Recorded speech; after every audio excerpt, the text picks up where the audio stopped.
All right, what's going on? It is No Limit Eddie, and today, man, we're going to be talking about an industry insider that basically tells all. It talks about how the music industry decided to profit off of crimes that they perpetrate in the music that they produce, that they push out and distribute. All right, so let's go ahead and jump into it. So, rap music and black culture are very much synonymous. You cannot have one without the other. For many people, the only reference that people have to black culture is what is put out by entertainment industry. And so when nations of the world realized how much power, was in that vessel of entertainment to push and promote a narrative, they saw it fit to, insert what they wanted, the stereotypes that they wanted to be pushed upon certain races and ethnicities into entertainment. And so when it came to, the black music, they decided to use their power of the record labels, use their power of the movie industry and of Hollywood to massively influence the criminal justice system in the benefit of their shareholders and in their pockets, but at the expense of the black man, right? So, let's go ahead and jump into it, man. So about 10 years ago, 2012, the internet went into a frenzy. There was a letter released on some forum, and pretty much every major blog site was picking it up. Even like companies such as Business Insider, were picking up this article and reading about it. And basically, the article was released by somebody who claimed to be, like a shot caller in the music industry in the 90s, in the early 90s, different things in the 80s, and then in the early 90s. And he talked about a meeting that he had where he was, invited to a meeting with the heads of a lot of other record labels, and they were discussing rap music, and the future of it. And so let's just go ahead and dive into the letter so that way we can see for ourselves, what exactly was going on. I'm just going to read the letter for you guys. And I'm going to be releasing, if you're on a live stream, I'm going to be releasing these as videos as well. I'm going to the segments, I'm going to release them as videos. So when I release the videos, I'm going to actually put in the description all the links that I use and things like that. But it's from a website called Hip Hop is Red, and this one was published on April 24th, 2012. All right, after more than 20 years, I finally decided to tell the world what I witnessed in 1991, which I believe was one of the biggest turning points in popular music and ultimately American society. I have struggled for a long time weighing the pros and the cons of making this story public, as I was reluctant to implicate the individuals who were present that day. So I simply decided to leave out names and all the details that may risk my personal well-being and that of those who are, like me, dragged into something they weren't ready for. Between the late 80s and early 90s, I was what you would call a decision maker with one or more of the established companies, with one of the more established companies in the music industry. I came from Europe in the early 90s and quickly established myself in the business. The industry was different back then. Since technology and media wasn't accessible to people like they are today, the industry had more control over the public and the means to influence them any way it saw fit. That means that may explain why in 1991 I was invited to attend a closed-door meeting with a small group of music business insiders to discuss rap music's new direction. Little did they know, little did I know that I'll be asked to participate in one of the most unethical and destructive business practices I've ever seen. The meeting was held at a private residence on the outskirts of Los Angeles. Of course, you got to be in LA. I remember about 25 to 30 people being there, most of them familiar faces. Speaking to those I knew, we joked about the theme of the meeting, as many of us did not care for rap music and failed to see the purpose of being invited to a private gathering to discuss its future.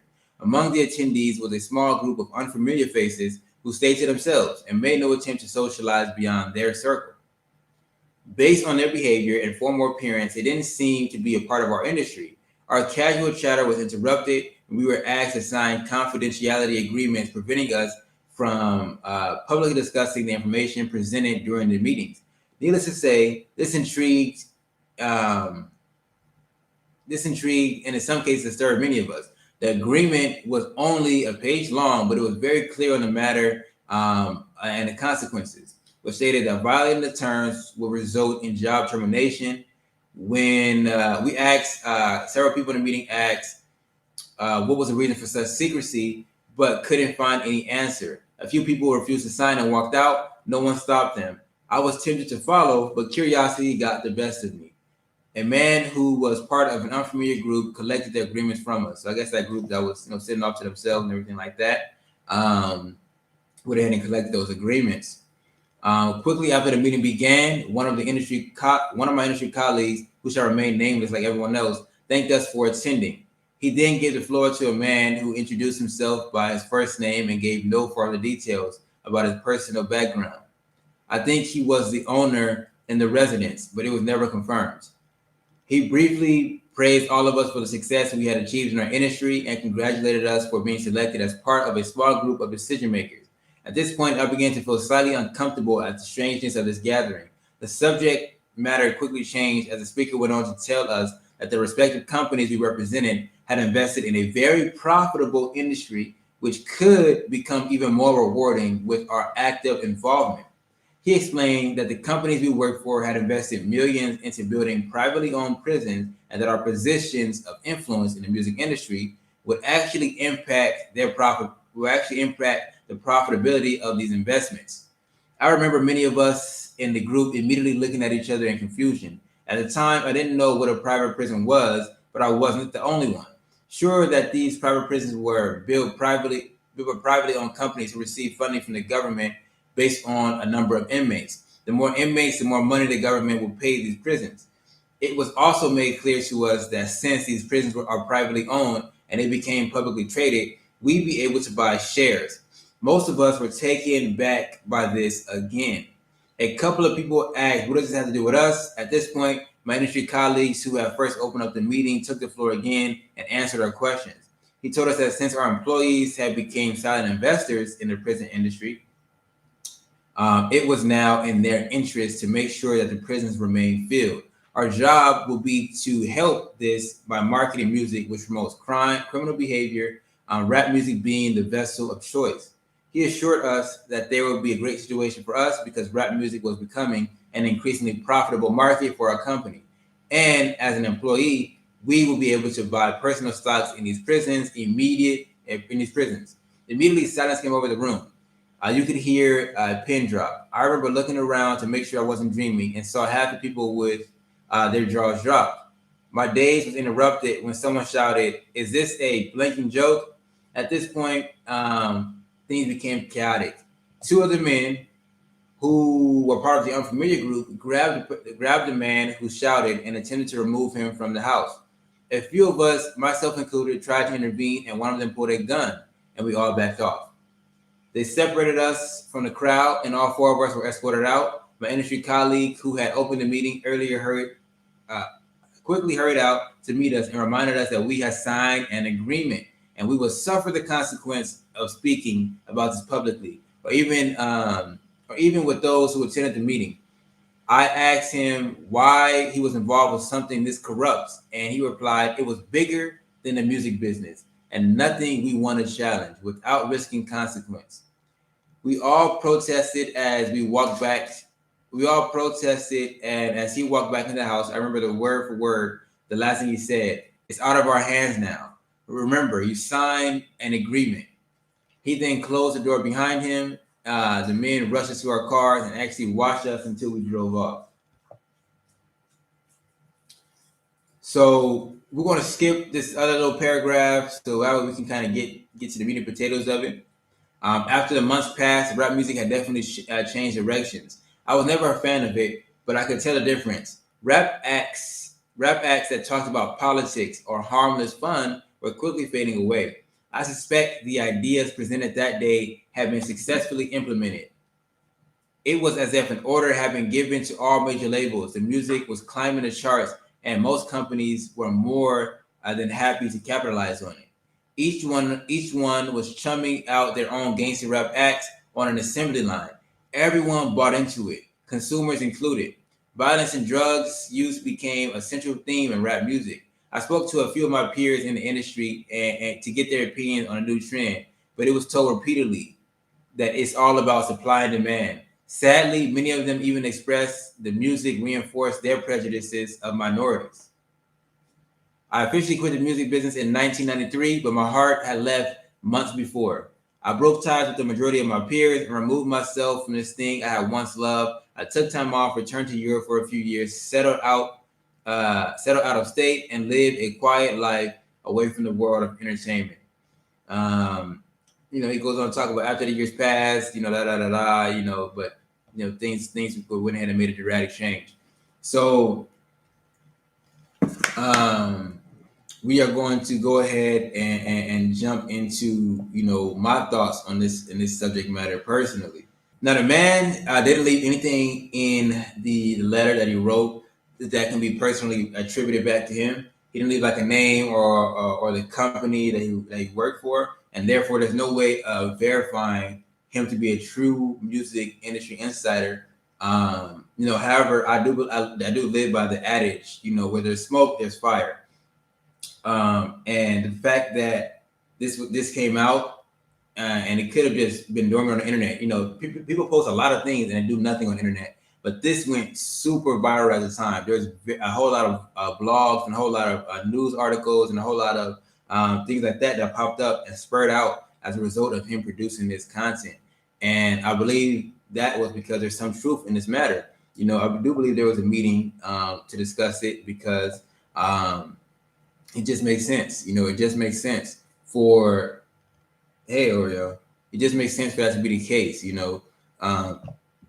As of now, there are three companies, Warner Brothers, Universal Music, and Sony Music Group, and they control around 90% of the hip hop music. And at the same time, two companies, Core Civic and Geo, own just about all of the private prison beds in the USA. And what connects these two industries together is Vanguard and BlackRock, which are the largest shareholders in both media and in prison. So they clearly have a vested interest in music and a vested interest in entertainment as a whole and in private prisons. So the connection can be drawn there. Follow the money. Follow the money, as they say. So the amount of companies and blogs that picked this up, man, to me indicates that there was something to it. So you may say, oh, this article might just be fake, or it might just be somebody who decided to write it and people picked it up for whatever reason. But we can look at the facts. Did music affect the crime rate? Initially, I wanted to look at like rap album sales and compare it to crime rate year by year, but I found two problems. The first one being the statistics for albums sold and per genre was not very readily available online for whatever reason when I was looking. Then the second problem I ran into was that at some point music shifted. It wasn't just CDs. It was illegal downloads. It was iTunes streams. It was a lot of different things. And so I opted for another way to kind of look at compare the rise of hip hop to the rise in crime. And what I decided to do was to use a Billboard top 100. The Billboard it's a very popular company. It charts how well songs do and do it in a uniform and accepted manner because they can convert streams into album sales. And so basically everything is based around album sales, but they're able to do it and convert downloads and stream it also into album sales and then rank based off of that. And they have our data accessible to them that a regular person doesn't have.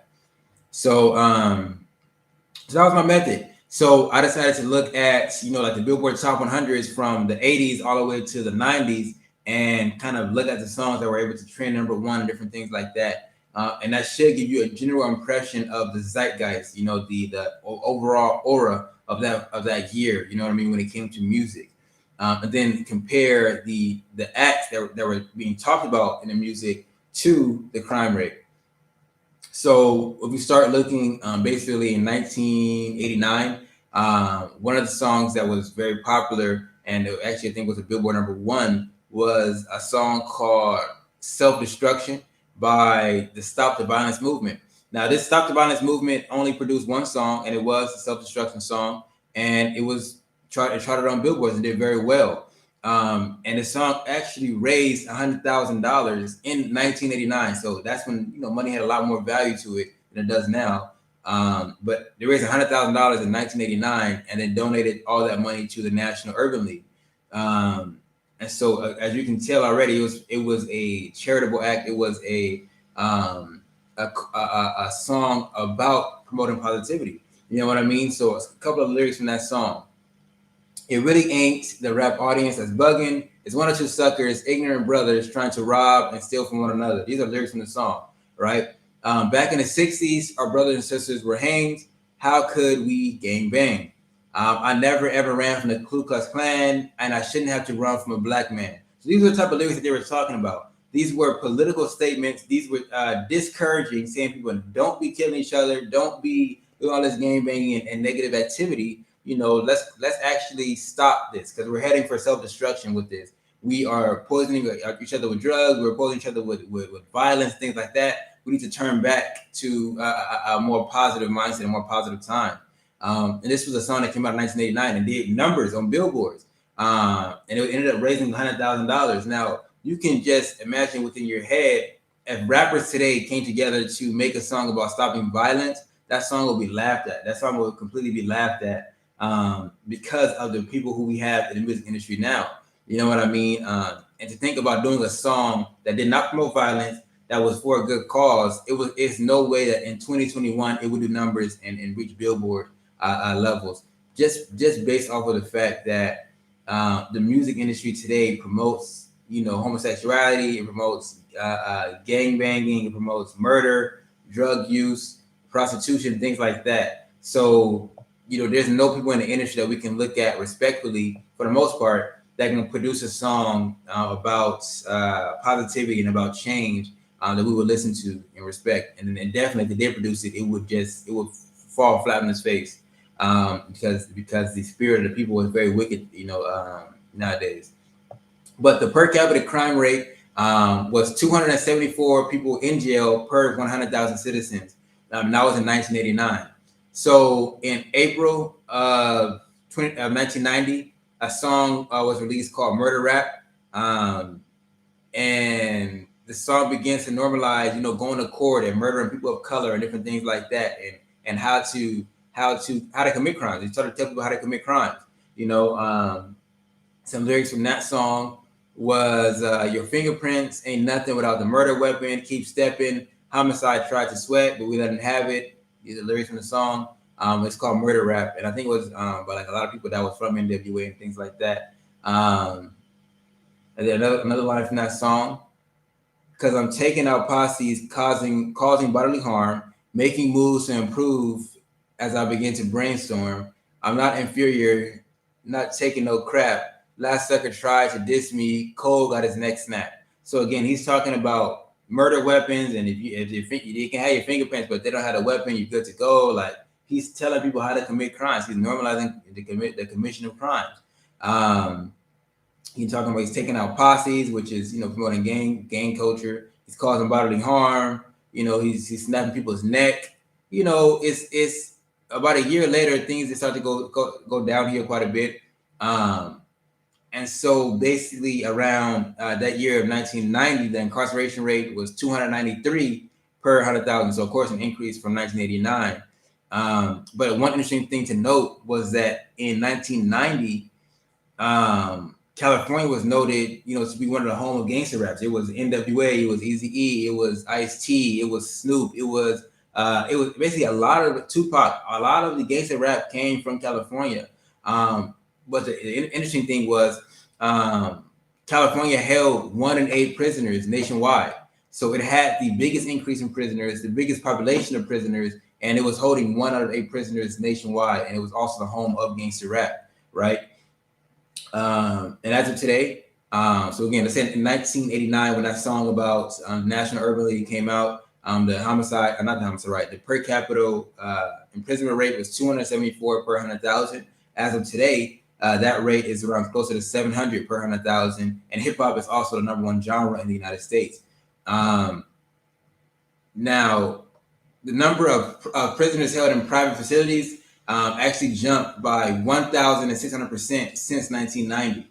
So the private prison rate, the amount of people in private prisons has skyrocketed tremendously since the 1990s, since the rise of violent rap. And so, you know, some people may say causation A correlation does not equal causation, but I think that it is a fair assumption to say that, you know, hip hop as well as the entertainment industry as a whole has had a extremely negative effect on the increase in incarcerations in the United States, but also in particular within the communities that are perpetrated as being the criminals in the music and being the criminals in the movies. You know, so I believe that, you know, if anybody with logic can tell there's a correlation between hip hop and crime rate. And then on top of that, hip hop, like I said, is associated with, you know, black people. It's a black genre of music that's been infiltrated. It's been adapted by others to, you know, cause harm to black people. You know, and again, black men are four times more likely to be arrested than a white person or an Asian person. And I think what that comes down to is, you know, music plays a role in our subconscious belief about certain people, you know, and it plays a role in our subconscious belief in if somebody is likely to commit a crime or is not likely to commit a crime. You know, if the only image a white person has ever known of a black man is what he sees in music, or what he hears in music, what he sees in music videos, he's going to have a bias towards a black man and naturally assume him to be a criminal. And so that's going to have an effect on rulings of courts. If a judge really doesn't have very much interaction with the black community, but he has interactions with the music and he has interactions with the music and he has interaction with the TV. You know, and the music we're talking about, I'm gonna blow this head off, and I'm gonna do this murder music, I'm gonna kill his whole family. They're thinking of us, you know, black people as animals. You know what I mean? They're thinking of us as anything that are predators. You know, and even Ice Cube made a whole album called Predators. So they're perpetrating this, you know, within the music and entertainment industry as a whole. But again, if a judge never had experience with black people, but he's hearing Ice Cube F the police, and he's hearing them kill a black man, all that stuff, they're thinking of us as animals and things like that. So that's going to affect how the judge rules. You know what I mean? It's going to affect who the officer pulls over, because subconsciously he's thinking, oh, I know I heard that song about they're always rolling around with guns on them and they're always rolling around with drugs on them. I'm going to pull him over. Now, this may be a subconscious thing. You know, they may not actively say I'm going to be racist today. It may be a subconscious thing, but it plays a role in how the judges rule. It plays a role in who officers pull over. You know what I mean? It plays a role in how quickly they switch to violence. Because if all I hear is our music, I'm gonna up it on them. All I think take it up in just a second. You know, if they're talking like this consistently within music, and this is the only touch point, then it's going to affect how people will see and perceive black people. And of course, it's had an extremely negative effect on the black community as a whole. You know what I mean? It's going to switch. What's happening in music and what's happening in entertainment affects how managers hire people. You know what I mean? Am I going to hire this person? He's going to steal from me? Is it, you know, it affects the black man's own self-confidence and his own image, because all we can aspire to be is the hardest game bringer in our set, or, you know, all we can aspire to be is being the toughest, you know, most cold-hearted shooter in a neighborhood. You know, it's very demoralizing. And so, yeah, you know, overall, the effect of rap music and the effect of the entertainment industry as a whole on the private prison industry, you know, is tremendous. Like I said, since 1990, it's been a 1,600% increase in prisoners held in private prisons. And again, like I said, Vanguard and BlackRock, they own the most media companies, and they also own the most shares in private prisons. And that's clearly for a reason. Like I was talking about in the first story, you need a consistent stream of customers, right? You need a consistent stream of customers for a business. If you can then produce music that influences the youth to commit crimes, and then you can then jail and impoverish the youth, why wouldn't you do so? Black people don't have lawyers for the most part on retainer, so they don't have the best legal defense. So now you have state attorneys, and you have, you know, public defenders defending you. And like we saw in the Kids for Cash scandal, they're corrupted. They're getting paid. They're getting paid off by the private prisons. So you know, then you have we'll talk about this in a second, but the lobbying aspects of private prisons as well, for minimum sentences and things like that. So, you know, overall, man, I would say that the music industry had a positive effect on increasing incarceration rates. You know what I mean? It definitely affected how many people were arrested. You can see in charts how once rap music started to go up, and sales started to go up, the same thing about the crime rate and the arrest rate and different things like that. That this could have been done very easily with rock music, with alternative music, with any other music, but in particular, they chose to do it with rap music that's associated with a black man. And I believe that, like I said, people may look at it for a political reason, but the political was always motivated by the spiritual reason. You know what I mean? The spiritual is what makes you do the things that you do. And there was actually an Ice Cube lyric that I actually wanted to quote, but I don't think I have it pulled up. But actually had some lyrics that he was talking about. You know, he makes raps that wakes up spirits, and those spirits tell him how to count money and how to count money and do numbers in music or something like that. But he talked about, you know, he raps and his raps allow him to communicate with demons. You know what I mean? Like all these things are spiritually inclined. You know what I mean? And so when we look at this, there's a concentrated effort to keep the true descendants of Jacob, you know what I mean, from keeping the commandments. So when we look at Deuteronomy 28 and 37, the curses were being read out, you know what I mean, in the book of Deuteronomy. The Lord shall smite thee, the Lord shall bring thee and thy king, which thou set over you, into a nation which neither you nor your fathers have known, and they shall serve other gods, wood and stone. And you shall be an astonishment, a proverb, a byword among all nations, where the Lord shall lead thee. So when they talk about some of the curses, you know, and I always recommend people read Deuteronomy, read the curses, and then you tell me who you think the true Jews are. You look at the book of Deuteronomy, it said that wherever the true descendants of Jacob, the true 12 tribes go, they're going to be known as an astonishment. They're going to be known as a proverb, and they're going to be known as a byword. You know, and so a byword is basically a negative. It's basically almost a slur. You know what I mean? It's a slur that you're known by. And so when you look at black people, they're known as the N-word, Negroes. You know what I mean? By white people. When you look at what they call us in New Zealand, they call us gollywog in New Zealand. It's like a dog, like a black dog that they made that is similar to what those caricatures were in the States. They had the watermelon and the dude with the big lips and teeth and all that. So a gollywog is what they'll call us in New Zealand. A cushy is what they call us in Israel. In Hispanic countries, they'll call us Negro or Negrita or whatever. You know what I mean? And you know, so we're known as a byword wherever we go. And this was a part of what they said in Deuteronomy. And I think, you know, as an aspect, when you looked at the music before the change, before we started to get really violent against the rap, the N-word wasn't very prominently used in the music.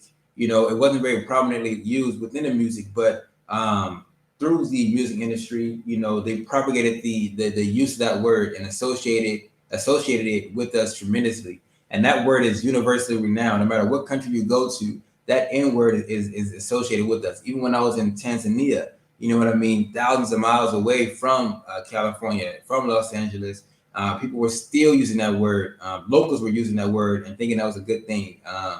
You know what I mean? I've heard Egyptians say, "Oh, we used to use that word, but then we found out that this is not how we're not supposed to talk to people like that." You know, like that N-word is world renowned, and that's that byword for the most part that black people are known by. And then there's going to be local ones. You know, in every country, there's going to be a local word that they're going to call, you know what I mean, darker melanated people. And so again, with the music and the way that they change the music to be, with the music and the way they change the music to be, you know, propagating crime, propagating, you know, wickedness. There's also a concentrated effort within the music to keep us ignorant, to keep us, ignorant to our true selves. Because once we are know who we are and we begin to keep, you know what I mean, the commandments and keep different things like that, then they lose control and they lose power over us, and they lose the money aspect, because what's interesting is, but again, this is one of the reasons why they want us to continue to listen to this type of music, and one of the reasons why they continue to want to push negativity and self-destruction upon us, as KRS talked about in that song Self-Destruction. In Job 28:28, it says, "And unto man he said, Behold, fear of Yah, that is wisdom, and to depart from evil is understanding." So he said fear of Yah, and we used to fear of God. For those of you guys who don't understand that word, fear of God is to keep the commandments, right? That's what the fear of God means. To love God is also to keep His commandments. So the keeping of the commandments, that is wisdom. That's the beginning of wisdom. And then it says, departing from evil is understanding. So we begin to keep the commandments. We begin to know who we are. We begin to follow the law of Moses, right? We will then begin to have wisdom and understanding, which means we will depart from evil. We're not going to, you're not going to have a knowledge of who you are, a knowledge of the greatness that is within you, and continue down the path of self-destruction. You're not going to continue to degrade your women. You're not going to continue to want to kill your men. You're not going to continue to want to propagate the selling of drugs and the destruction of our bodies. You know what I mean? We're not going to continue to do that. And so there's a concentrated effort to keep us away from our true selves and our true identity. And the way to do that is they distract us. They put, females in the music videos, and they put they lure us in with the money that we can obtain by selling the drugs, and the money we can obtain by hitting licks and robbing people and different things like that. They're keeping us ideally in a life of sin, right? And because as long as you stay within sin, you'll always be blinded. You won't be able to see things as they are, as things truly are. And so, that's one of the things that they do, and they're doing it purposely to keep us away from the knowledge, which is to keep the commandments, and to keep us away from understanding, which is to depart from evil. You know what I mean? If we depart from evil and we stop, playing in these games, the rap industry would suffer tremendously. The private prison industry would suffer tremendously. The minimum wage job that they force us to work will suffer tremendously, because we will then begin to come together and do things together collectively, realizing the power that we as a community hold. So that was the main message, within that whole aspect. And there was some other Bible verses like Ephesians 6:12, which talked about, our battle is not within the flesh, our battle is within spiritual wickedness. You know what I mean? And it's also a story within the book of, I think, 2 Kings 2:10. It talked about there was a king of Judah, and then there was a king of Israel. The king of Israel knew that once the Israelites started to go to Jerusalem and started to go into the temple of Solomon to sacrifice to the Most High, and to participate in keeping the commandments, that they would depart from him being king. So he literally made golden calves. He went back to what we did in the wilderness, made golden calves, and set them up. He set up 2 worship houses, one in Dan and one in, I think it was Beersheba. One in Dan and one in Bethel, I think.